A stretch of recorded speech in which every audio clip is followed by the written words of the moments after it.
खालिस्तान की एंट्री चुनावी बयानबाजी से अब आगे बढ़ गई है, गृह मंत्रालय की जांच के दायरे में पहुंच गई है। अरविंद केजरीवाल पर कुमार विश्वास के आरोप से जो ये बवाल शुरू हुआ था, अब उसके बाद पंजाब के मुख्यमंत्री चरणजीत सिंह चन्नी ने केंद्रीय गृह मंत्री को एक लेटर लिखा है। इसमें आम आदमी पार्टी पर चुनाव में प्रतिबंधित संगठन सिख फॉर जस्टिस से समर्थन लेने का आरोप लगाया है, इसकी जांच की मांग की है।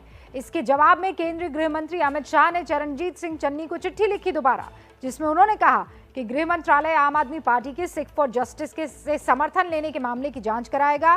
पहले आपको चन्नी की लिखी गई अमित शाह को वो चिट्ठी दिखाती हूं, जिसमें ये कहा गया है, मैं कोट कर रही हूं, आपके पत्र जिसके द्वारा आम आदमी पार्टी के सिख फॉर जस्टिस जैसी अलगाववादी एवं प्रतिबंधित संस्था से संबंध रखने, चुनाव में सहयोग लेने के संबंध में जांच का अनुरोध किया गया है। इस विषय पर मैं आपको आश्वस्त करता हूं कि देश की एकता और अखंडता से खिलवाड़ करने की इजाजत किसी को नहीं दी जाएगी। भारत सरकार ने इसे अत्यंत गंभीरता से लिया है और मैं स्वयं इस मामले को गहराई से दिखवाऊंगा। ये केंद्रीय गृह मंत्री अमित शाह ने जवाबी चिट्ठी जो लिखी है पंजाब के मुख्यमंत्री चरणजीत सिंह चन्नी को, वो आपने सुन लिया।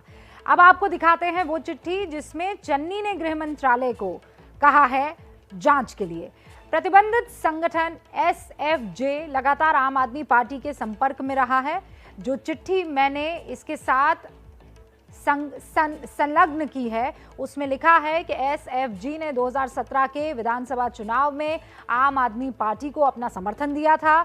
ऐसा ही इस बार के चुनाव में भी है। एसएफजे ने आम आदमी पार्टी को वोट करने के लिए कहा है। मुझे लगता है कि देश की सुरक्षा और अखंडता से जुड़ा बेहद गंभीर मुद्दा है, इसीलिए इसकी गहराई से जांच होनी चाहिए। ये चरणजीत सिंह चन्नी ने लेटर लिखा था और उसके जवाब में अमित शाह ने लेटर लिखा। उधर कुमार विश्वास ये आरोप लगा रहे हैं और उनके आरोपों के बाद पंजाब की सियासत में जमकर हंगामा मचा हुआ है। आज अरविंद केजरीवाल सफाई देने आए, लेकिन उनके विरोधियों के हमले उसके बाद और तेज हो गए।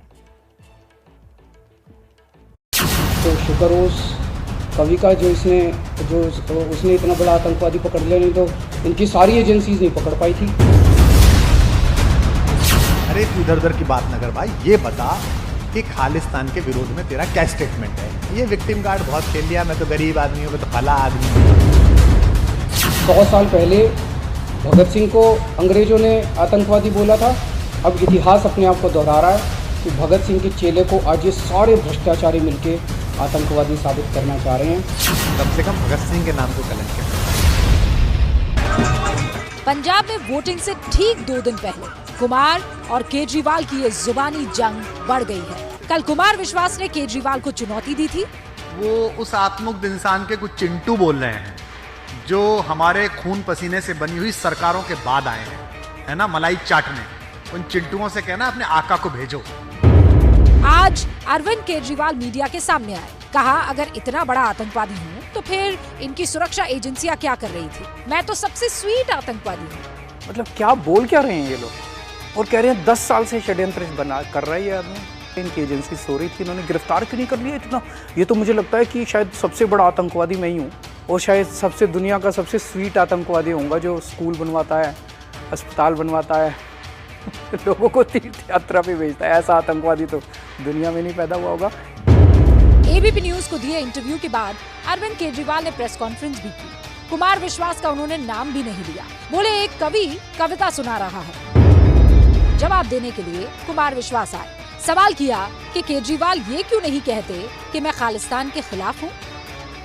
एक दिन एक कवि ने खड़े होकर कविता सुनाई और उस कविता में उसने कहा कि 7 साल पहले केजरीवाल ने मेरे को कहा था कि देश के 2 टुकड़े करेंगे, एक टुकड़े का पीएम तू बन जाइए और एक टुकड़े का पीएम मैं बन जाऊंगा।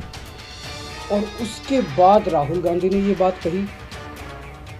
प्रधानमंत्री जी ने राहुल गांधी की स्पीच देखी, तब प्रधानमंत्री जी को समझ में आया कि इतना बड़ा आतंकवादी इस देश के अंदर पनप रहा है। मैं उसे चुनौती देता हूँ। मैं यहाँ बैठ के कह रहा हूँ, आम आदमी पार्टी का फाउंडर संस्थापक, इस देश को तोड़ने वाली किसी भी चीज के खिलाफ मैं खून की आखिरी बूंद तक लड़ूंगा। वो ये कह दे कि मैं खालिस्तान के खिलाफ लड़ूंगा, वो ये कह दे कि मैं खालिस्तानियों के खिलाफ लड़ूंगा, एक खालिस्तानी पनपने नहीं दूंगा। अरविंद केजरीवाल ने खुद को भगत सिंह का चेला कहा था और आरोप लगाया था कि भगत सिंह की तरह ही उन्हें भी आतंकी कहा जा रहा है। अब कुमार विश्वास कह रहे हैं कि भगत सिंह का नाम बदनाम ना करें। 100 साल पहले भगत सिंह को अंग्रेजों ने आतंकवादी बोला था और 100 साल के बाद अब इतिहास अपने आप को दोहरा रहा है कि भगत सिंह के चेले को आज ये सारे भ्रष्टाचारी मिलके आतंकवादी साबित करना चाह रहे हैं। लेकिन देश की जनता देख रही है कि असलियत क्या है। भगत सिंह किसके लिए लड़ रहे थे? देश की आजादी के लिए। तो इसका मतलब ये अलग देश की आजादी के लिए लड़ रहा है? बताए क्या? कम से कम भगत सिंह के नाम को कलंकित मत कर। कोई मिलता नहीं तो उसके लिए बोलने, उसके लिए बोले। अरे तू इधर उधर की बात न कर भाई, ये बता कि खालिस्तान के विरोध में तेरा क्या स्टेटमेंट है। ये बता कि तेरे घर पे लोग आए थे, आते थे या नहीं आते थे, और बता दे, नहीं तो मैं बता दूंगा।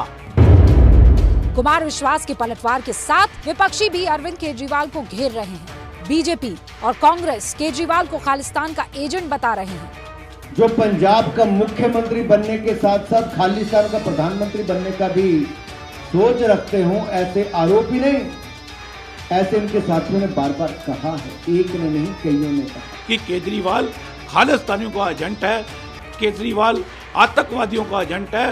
प्राइम मिनिस्टर को चाहिए इसकी इंक्वायरी होनी चाहिए और केंद्र एजेंसियों को चाहिए इनके खिलाफ FIR।